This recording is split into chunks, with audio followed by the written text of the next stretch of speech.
What do Americans think about the U.S. tech blockade on China? I think one of the things that is an unintended consequence of all of this, and let's just take NVIDIA and what is happening with NVIDIA. You know, over the last few weeks, we've seen the H20 ban. In the next few weeks, we'll see the diffusion rules, the semiconductor tariffs. And at the same time, what we've seen is Huawei, which is a Chinese AI semiconductor manufacturer. They do a lot more than that, but that is one aspect, has introduced a chip and a rack that is actually not that much worse than an NVIDIA rack. So we want to count out the Chinese and say, you can't do it without us, so we're just going to ban H20s.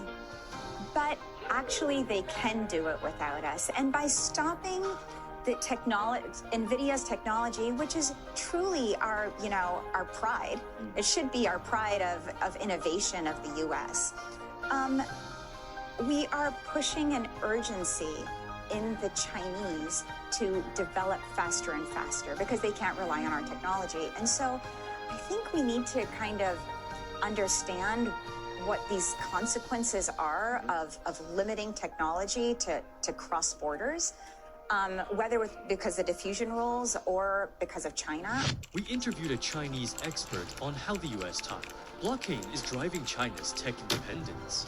I think that they have put so much money in the research and development, which provides so many opportunities for the scientists and also the mathematicians and other peoples who are working in these areas.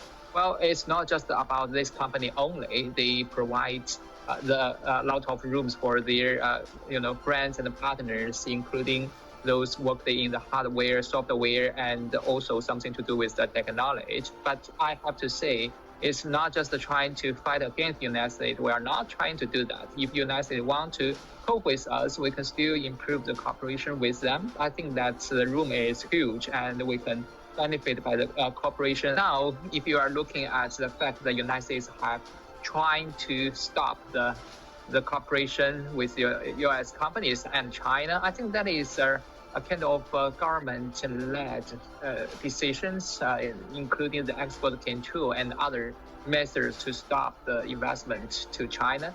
I think that is really bad and dangerous thing for U.S. companies because they are not able to have the potential and very large market in China. I think that is not only a threat to Chinese market development, but also to the world's sustainable development, because China's products like the equipment and also the intermediates are also part of the global supply chains and the innovation chains. So what China is going to do is trying to put the innovation on the first priority, and that is what we are going to do to improve the cooperation with other countries and be a responsible country. And I think that is really our kind of strategies that we are able to deal with uncertain situation and trying to deal with difficulties in an innovative way.